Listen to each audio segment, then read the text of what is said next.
Injury suspensions, the emergence of rookie players. There are plenty of reasons to fade veterans on draft day, but how far is too far? These five players could end up being some of the best draft day steals that you guys need to start targeting. Let's start with veteran wide receiver Chris Godwin of the Tampa Bay Buccaneers, who's been still dealing with that ankle injury he suffered in 2024 in week 7. That was season ending. And throughout the course of the offseason, things have been a little bit up and down for Chris Godwin. There was a timetable at one point that was estimating his return would be week 1. And then, we've gotten some coach speak that has maybe pushed that progress or anticipated progress a little bit back. But over the past week or so, Chris Godwin has been advancing through his normal protocols in terms of returning from injury. And, we don't have any true timetable of when Chris Godwin is actually expected to be back for the Buccaneers. But a lot of people are still assuming he's going to be back early in the season, at worst a couple weeks into the season. But there is a very realistic timetable in which Chris Godwin is ready for week 1 of the season. And lately in mock drafts, I have seen Chris Godwin continue to fall further and further back. The last mock draft that our community did, he fell to the 7.10 in a 12-team format, and I think he's an absolute steal in that range. We start to look at some of the other wide receivers in that area, guys who could easily fit today's video and might just fit today's video. Khalil Shakir, Jawan Jennings, Darnell Mooney, Cooper Kupp. I think that Chris Godwin, with what he did last year when healthy, is miles ahead of all of those players. You still look to last year, Chris Godwin was the wide receiver 1 in fantasy football and full PPR when he went down with that injury in week 7. He was averaging 19.7 fantasy points per game. He is still on an offense that is going to throw the football a ton in 2025 and overall is in line for a ton of volume, even in an offense that is absolutely loaded with Mike Evans in front of Godwin, as well as new addition rookie wide receiver Emeka Egbuka. And I like Emeka Egbuka as much as the next guy, and I am targeting him as well, but he is the player who's seen a rise in ADP due to, a very impressive training camp. A lot of praise throughout this offseason from quarterback Baker Mayfield, and I am all in and all for drafting Emeka Egbuka, and I think his ADP is perfectly fine. I think he could have a large role in this offense, but I still just believe there comes a point in drafts where Chris Godwin is too good of a value to pass on and could realistically be a very productive fantasy player, just as he was last year on a week in, week out basis. I am not too worried about his volume just disappearing because of Emeka Egbuka on this team and Mike Evans as well, right? I think at the end of the day, this is going to be such a pass-heavy team. All three of these guys can be productive throughout the course of the season, even if they impact each other's ceilings at points. So for me, once again, this was a wide receiver who could have easily finished in the top 5 at the position last year if he was fully healthy, averaged over 19 fantasy points per game, and is just falling and falling in drafts. And what are we going to do if, over the next couple of days or next couple of weeks, Chris Godwin's timetable from the coaches is that he's expected to play week 1. If you guys have drafted before that news comes out, he's going to look like an absolute gem on your draft board. So start to pay closer attention to Chris Godwin in your upcoming 2025 fantasy football drafts. Next up, I want to talk about Joe Mixon of the Houston Texans. And when it comes to Joe Mixon, the writing is on the wall here, right? In terms of being concerned, I understand why fantasy managers are concerned about Joe Mixon. He's age 29 going into his 9th season, and he has missed time over the past 2.5 weeks with a foot injury and started training camp on the NFI list, the non-football injury list. And all we've kind of known since then is that he's been expected to miss time, and that's exactly what has happened. We also know that in 2024, Joe Mixon got hurt in week 2 and missed a few weeks last year. But, Joe Mixon was a solid fantasy back last year. And although he really fell off at the end of the season, albeit in a couple games where the Texans really needed to throw the football first and foremost, throughout the course of a majority of last year, he was very productive in fantasy football. He still only gave you single-digit performances in fantasy 4 times last year when healthy. Every other week, double-digit fantasy points. And if you guys remember, between weeks 1 and week 13 of last year, before the bye week for the Texans, you were looking at 16.6 or more fantasy points in games where Mixon played in every game except for 2, with a ceiling of 35.3 fantasy points. And, I also would argue here that the offensive line for the Texans has been vastly improved in the offseason, and the offensive line play was awful last year. And then, we've kind of been waiting here, like who's going to emerge as, the guy who's going to take over for Joe Mixon. And, a lot of people like rookie Woody Marks, and I think there's still some possibility there. Darway Agumbawale has been the running back through preseason who's actually gotten the most snaps. And then, of course, we've got Nick Chubb coming off of his injury as well, and then now dealing with a concussion as at the time I am recording this. And his training camp reports have been very up and down all over the place. Initially it was like, hey, let's start drafting Nick Chubb. And then there's a lot of coach speak that wasn't exactly in praise of Nick Chubb's status with the Texans right now. And there's actually some concern that he might not even make the team. So I think when we look at things, ultimately, the Texans running back to target in drafts right now is Joe Mixon, because once again, while, Sleeper's ADP has him at 57.1, I've seen Joe Mixon fall a lot further in drafts. And Underdog, I'm currently seeing him go between picks 80 and 88. And on Sleeper mock drafts for redraft purposes, I'm seeing him go as late as the end of the 7th round. Sometimes, once again, beginning of the 8th round. There just comes a point where Joe Mixon is a great draft day steal. And just imagine, let's say Joe Mixon misses the first 3 or 4 weeks of the season, but then comes in and is able to give you half of what he gave you last year, then he's still a phenomenal value if you're drafting him as your RB3 or 4 for your respective rosters. And once again, if he is falling as far as I've seen him fall, in mock drafts as of late, then he's absolutely going to end up being a draft day steal. So this offense should be better in 2025 overall, with a better offensive line, some new pass catchers, rookies, and Christian Kirk. We should expect some positive regression from CJ Stroud throwing the football in his 3rd year in the season. And I still think at the end of the day, there's some other names at the running back position here for the Texans. Mixon is probably still going to be the running back who gets the most volume in 2025. And once again, he is falling back continuously in drafts right now. Maybe he is just going to end up being one of the biggest draft day steals of 2025 fantasy football. And you guys know I couldn't make a list like this without mentioning my guy Jordan Addison, who I've been talking about all offseason long as one of my favorite values throughout the course of mock drafts and regular 2025 fantasy football drafts. Obviously, we have some clarity in the air of what to expect out of Jordan Addison going to 2025, because we now know that he will serve a 3-game suspension to start the season.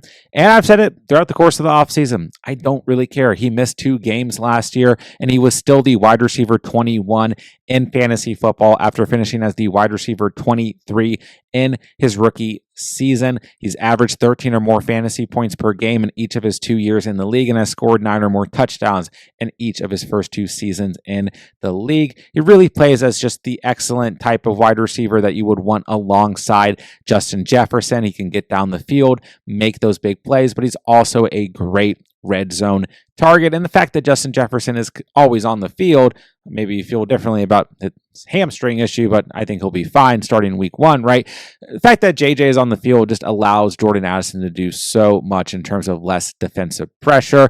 And throughout the course of training camp, and now with some preseason action as well, we have seen a very strong connection between JJ McCarthy, who's essentially in his first year, and Jordan Addison at the wide receiver position. We look back to this past week's preseason game, right? We saw 4 targets for Jordan Addison from J.J. McCarthy and 3 total catches for 33 receiving yards, once again, without Justin Jefferson on the field. Now, I know it's preseason, I get it, but we've also seen a lot of big plays in training camp from McCarthy to Addison. They have shown a very strong chemistry throughout the course of the offseason, and I just think Addison is a great value. He's sitting at an ADP of 76.3 on the sleeper app, putting them as a late 7th round player. And I get it. You're going to have to plan around the first 3 games of the season. So you're looking at drafting Addison as a bench player or a flex player, depending on if you play in a single or double flex league.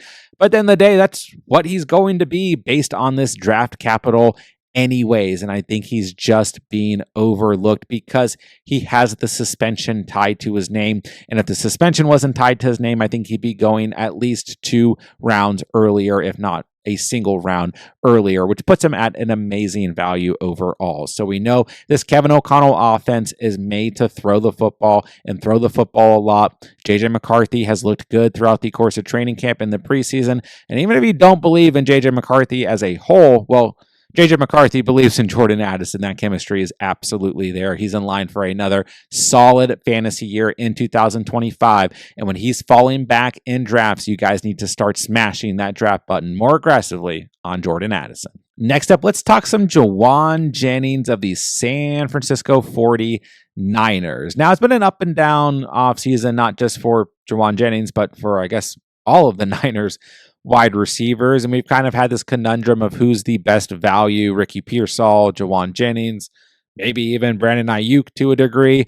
And ultimately, I really like Ricky Pearsall, and you guys have probably heard me talk about him as of late in some of the videos and streams, but I still like Jawan Jennings. Now, the issue with Jennings at the moment is he's dealing with that calf injury. As of the time I'm recording this, he has done some light workouts throughout this week's training camp, so I don't know exactly what to make of that. But then there's kind of the elephant in the room. Is this really an issue with a re-injury to the calf that he hurt last year? Or is it an issue that Jawan Jennings, wants a new contract and is potentially trying to stay as healthy as possible until he's rewarded with the contract that he wants? So it's kind of a murky situation, and I don't know. We've seen some murky situations around injuries on the Niners over the past couple seasons, and especially going back to last offseason with Brandon Ayuk as well. But at the end of the day, Jawan Jennings, when we look to last year, 975 receiving yards, 14 fantasy points per game, and 6 receiving touchdowns, but that was with Deebo Samuel on this roster. And at the end of the day, we now are looking in a situation where Brandon Ayuk is going to miss, according to coaches, at least the first 5 games of the season, not expected back until at least week 6. And once again, with this coaching staff, I don't know exactly what that means. He could miss even more time potentially. And Jawan Jennings is going to come in here, whether he's going to line up as the wide receiver 1 or the wide receiver 2, however you view this pecking order between Ricky Pearsall and Jennings, with some passing volume to George Kittle, of course, or maybe a lot, I should say, and then some to Christian McCaffrey as well at the running back position. There's still enough volume in this passing attack. Kyle Shanahan's system still ranks top 5 over the past 2 seasons in the most passing yards per season. And that was with what was basically a disastrous season last year. It's a heavy passing volume system, and that's not going to change this year, even with a healthy Christian McCaffrey. And Brock Purdy is still a very good quarterback at the end of the day, so there's enough volume to go around for both Ricky Pearsall and Jawan Jennings. And they don't go that far apart in drafts at the moment. I do have a feeling that Pearsall, who is being drafted before Jennings, generally speaking right now, will continue to rise a little bit in ADP potentially, but until we get an update on Jennings, I think he's going to keep going at the ADP he's going at, which puts him at the very end of the 7th round, sometimes all the way into the middle of the 8th round if he does fall far enough. And I still think he brings plenty of upside to the table, is a good flex option, will give you a lot of good spike weeks in 2025, especially against soft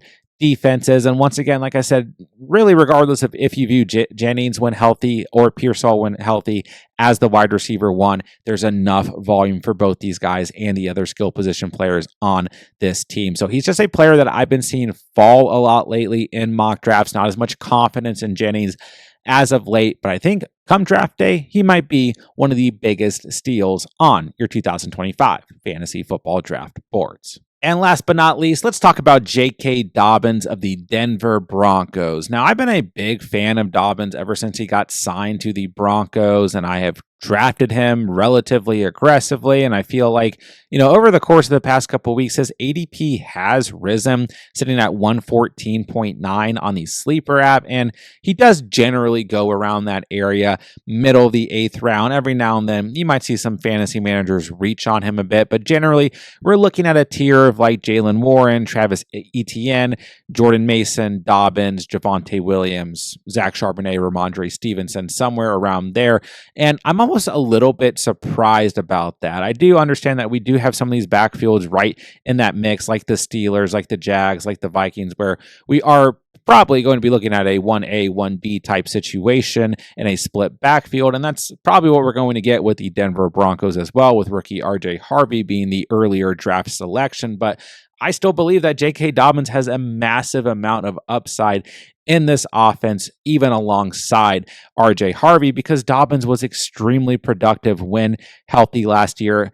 Finished as the RB24 in fantasy football, only playing through 13 games, 905 yards on the ground, 9 touchdowns, 32 catches for 153 yards on the Chargers. And we look back to games when Dobbins was healthy last year, he only gave you single-digit fantasy performances 5 times. Every other game, double digits. And this was a player that, you got off the waiver wires, right? This was a player that we weren't expecting to have that type of season. And right now, you're still drafting him very, very late. And I think that we could see similar type of production out of Dobbins this year. Now, I know the knock here, is that Dobbins may not stay healthy. I mean, that's been the issue his entire career, right? But especially over the last 4 seasons. But this is a situation alongside a rookie running back in RJ Harvey. And I guess, according to Sean Payton, a couple other running backs, where they can keep Dobbins fresh and he can come in and really play to his skill set. And I think that he will certainly have a lot of touchdown upside in an offense that I believe in going into 2025, that I believe will take another step forward with Bo Nix in his sophomore season and Sean Payton as the head coach. So I'm all in on Dobbins. And the reason I wanted to mention him is because I haven't seen his, ADP really change. Initially, like there was a week or two where, he was kind of buried in rankings and he had to slowly move up in that, natural ADP. But now he's kind of solidified in where he goes. And I think in terms of like drafting your RB4, RB5, maybe if you're going to go out and draft 5 running backs, he is the perfect end of the draft running back to end your running back room with. A lot of upside here, better offense this year, still a very productive fantasy football player in 2024. I understand RJ Harvey is going to be next to him, but there are plenty of backfields that feature more than one back that lead to fantasy success year after year. And at worst, you could look at him as an incredibly valuable handcuff if you wanted to. So I'm still drafting Dobbins. I think he's going to end up being